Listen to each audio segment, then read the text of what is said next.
Vous êtes nombreux à me réclamer car depuis plus de 6 mois, je n'ai pas partagé des contenus sur ma chaîne YouTube. Là, je suis revenu en force pour vous retrouver avec de meilleurs contenus, avec aussi de meilleures expériences dans le domaine juridique. Bonjour, je m'appelle Amadou Alikan. Pour ceux qui me découvrent pour la première fois, je suis coach formateur en droit des entreprises certifié en LegalTech par LegalTech Academy Laurier de Paris depuis 2021, certifié en entrepreneuriat numérique par l'université numérique Cheikh Hamid Khan avec le programme Force N depuis 2025. Depuis plus de 5 ans, j'accompagne les entrepreneurs dans la gestion de leur activité économique et commerciale et aussi en matière de création d'entreprise.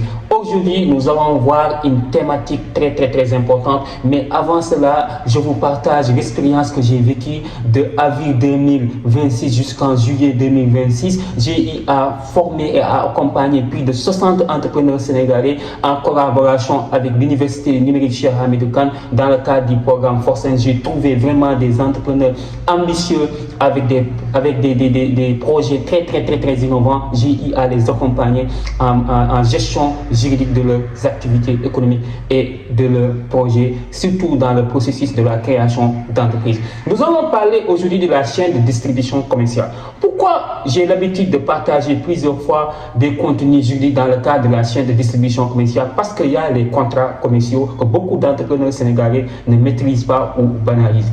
Et pour la plupart des types d'activités commerciales, le contrat de distribution commerciale revient surtout dans le cadre des grandes entreprises aujourd'hui, même dans les petites et moyennes entreprises. Et par rapport à la chaîne de distribution commerciale qui est liée aux contrats commerciaux, à savoir précisément le contrat de distribution commerciale, il faut savoir qu'il y a une chaîne qu'il faut respecter, c'est de la production jusqu'au consommateur final.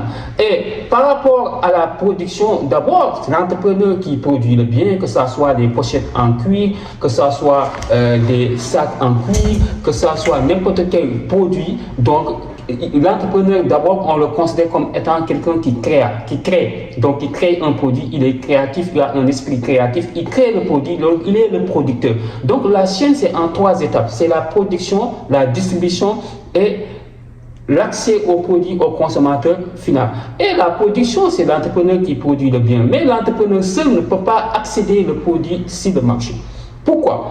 Parce qu'il est le producteur, il a besoin des distributeurs. Donc, il doit collaborer avec des distributeurs. Ce sont ces distributeurs-là qui doivent accéder ces produits-là sur le marché, donc aux clients, donc pour que le consommateur final puisse accéder à ces produits. C'est pour cela qu'il faut respecter toute cette chaîne pour aujourd'hui créer de la valeur, mais aussi pour gagner de l'argent avec les affaires, mais tout en respectant le contrat. Parce que le producteur, l'entrepreneur, quand il produit le bien, quand il collabore avec le distributeur, donc il y a déjà un contrat qui va lui lier avec le distributeur. C'est ça qu'on appelle aujourd'hui la chaîne de distribution commerciale, et ça doit être formalisé par un contrat de distribution commerciale. En cas de besoin de conseil juridique dans le cadre des contrats commerciaux, n'hésitez pas à me contacter au 77 290 28 31. N'oubliez pas surtout de vous abonner sur ma chaîne YouTube pour ne pas perdre les contenus que je dois partager régulièrement. En 2026, nous allons exploser avec l'accompagnement des entrepreneurs, plein d'opportunités, moi et d'accompagner aux entrepreneurs à maîtriser la régularité et aussi à maîtriser les conditions juridiques de la création d'entreprise. Je vous donne un rendez-vous la semaine prochaine. Merci.